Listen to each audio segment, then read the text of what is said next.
ये कहते हैं कि मन के जीते जीत, मन के हारे हार।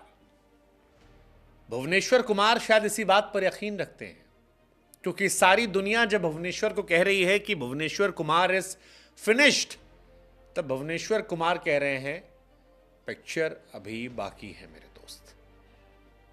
भले ही शमी, सिराज, बुमराह, अर्शदीप जैसे गेंदबाजों के सामने भुवनेश्वर कुमार अब गुमनाम हो गए हैं। टीम इंडिया में उनका सिलेक्शन नहीं हो रहा, उनके बारे में कंसीडर नहीं किया जा रहा, उन्हें गुमनामी के साए में भेज दिया गया है।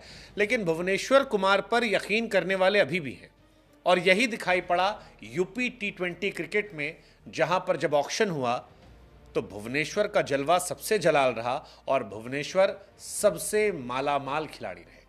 भुवनेश्वर कुमार सबसे महंगे बिके, और भुवनेश्वर कुमार पर जो ये दांव लगा, ये दांव ये बताता है कि भुवनेश्वर की उम्मीदें अभी जिंदा हैं। उनकी गेंद में स्विंग, उनकी धार अच्छी है, और अगर वो एक सीजन बेहतर करते हैं तो फिर आईपीएल में भी ऐसा हो सकता है कि रिटेंशन ना किए जाने पर कोई टीम उन पर मोटा पैसा छाप दे। यूपी T20 क्रिकेट के लिए रविवार को लखनऊ में ऑक्शन होता है। भुवनेश्वर सबसे महंगे बिकते हैं। लखनऊ फाल्कन्स फ्रेंचाइज ने 30,25,000 रुपए में उन्हें खरीदा। पीयूष चावला की बोली जो थी वो 7 लाख रुपए लगी, जो कि उनका बेस प्राइस था। पीयूष चावला जी भी इस उम्र में लगातार खेल रहे हैं, बढ़िया है, जलवा जलाल है। उन्हें नोएडा किंग्स ने खरीदा। लेकिन भुवनेश्वर का सबसे महंगा बिकना ये अपने आप में इंटरेस्टिंग था। लखनऊ फाल्कन्स के मालिक जो थे, उनकी तरफ से कहा गया कि भुवनेश्वर को उन्होंने जानबूझ के खरीदा क्योंकि भुवनेश्वर के पास जो एक्सपीरियंस है वो अनमैचेबल है। वो कहते हैं कि इतनी शानदार गेंदबाजी और उनकी स्विंग जो है, मुझे नहीं पता कि इंडियन टीम में उनको क्यों मौका नहीं मिल रहा या क्यों गायब हो रहे हैं वो, लेकिन हमें भरोसा है कि भुवनेश्वर हमारी फ्रेंचाइज को जिता देंगे। इस बार क्रिकेट तगड़ा होगा। अब भुवनेश्वर जो है वो 34 साल के हैं, फिलहाल टीम इंडिया से बाहर है। भुवनेश्वर का जो लास्ट इंटरनेशनल मैच था वो था 22 नवंबर 2022 को। ये वो तारीख थी जिस दिन इंडिया के छाती पर एक दंश आया था। न्यूजीलैंड के सामने हमारा T20 मैच था और हम हार गए थे।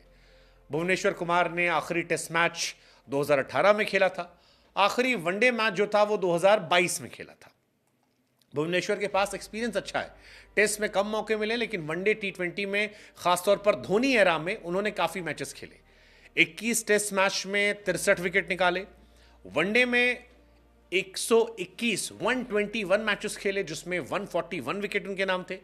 और T20 की बात की जाएगी तो फिर 87 T20 मैचेस में 90 विकेट निकाले, जो एक डिसेंट परफॉर्मेंस है। भुवनेश्वर अक्सर अपनी स्विंग गेंदबाजी को लेकर जाने गए। हालांकि आखिरी समय में जब उनकी 19वें ओवर में धुनाई हो रही थी, वो उनके बाहर जाने की वजह बनी। लेकिन भुवनेश्वर का इस्तेमाल धोनी ने जिस तरीके से किया, उस तरह किसी और कप्तान ने नहीं किया। धोनी अक्सर भुवनेश्वर के 4 ओवर के कोटे को शुरू में ही खत्म करवा लिया करते थे। डेथ ओवर्स में इतनी गेंदबाजी नहीं करवाते थे। बाकी कप्तानों ने डेथ ओवर में गेंदबाजी कराई।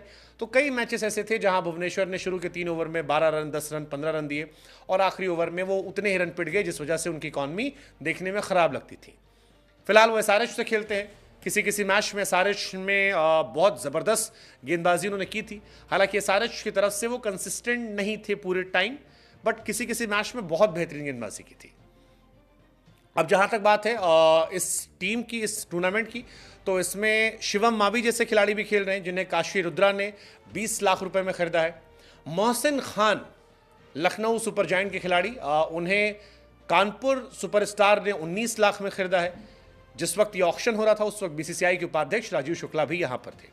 भुवनेश्वर का बेस प्राइस जो था वो 7 लाख रुपए था, लेकिन कानपुर, गोरखपुर और लखनऊ सब ने दावेदारी की। आखिर में लखनऊ ने उन्हें खरीद लिया। मोहसिन कानपुर ने खरीदा, 7 लाख उनका ही बेस प्राइस था, और उनका भी जलवा रहा। काशी रुद्रा ने शिवम मावी पर भरोसा जताया, 7 लाख से 20 लाख रुपए में बिके वो। काशी कप्तान करण शर्मा ने कहा कि हमारी पूरी कोशिश थी कि मावी हमारे साथ खेले, मावी को हमने शामिल कराया। 2024 आईपीएल में मावी चोटिल थे, इस वजह से वो बाहर थे। ज़बरदस्त प्लेयर वो भी रहे। नमन तिवारी लखनऊ की तेज गेंदबाज, उन्हें 5 लाख में खरीदा गया। नोएडा किंग ने 6 लाख में खरीदा। यश दयाल को गोरखपुर लॉयंस ने खरीदा। हालांकि यश दयाल का बड़ा इंटरेस्टिंग था, आईपीएल में उन्हें करोड़ों रुपए मिले थे उनकी कीमत से बढ़कर, लेकिन यहां पर उनको बहुत ज्यादा पैसे नहीं मिले। ये थोड़ा हैरान करने वाला था कि यश दयाल पर इतना मोटा पैसा क्यों नहीं लगा। लेकिन कुल मिलाकर यूपी का क्रिकेट इससे बेहतर होगा और ये माना जा रहा है कि यूपी से क्रिकेटर और बेहतर निकलेंगे, कई प्रतिभाएं सामने आएंगी, बेहतर होगा। यूपी एक बड़ा स्टेट है, इस तरह के टूर्नामेंट से आपको कई नए खिलाड़ी यूपी में देखने मिलेंगे और लोकल स्तर पर माना जा रहा है कि यूपी का जो स्ट्रक्चर है इससे काफ़ी ज़्यादा मजबूत हो जाएगा। अभी के टाइम में मुंबई दिल्ली का जलवा जलाल रहता है, तमिलनाडु का रहता है, लेकिन जिस तरह की ये लीग है, इस तरह की लीग से माना जा रहा है कि जब नए प्लेयर्स आएंगे, खेलेंगे, तो आपको आईपीएल में और इंडियन टीम में भविष्य में यूपी कई और खिलाड़ी दिखाई पड़ेंगे। लेकिन क्या भुवनेश्वर जो सबसे महंगे बिके हैं वो यहां से अपनी वापसी का रास्ता कर सकते हैं?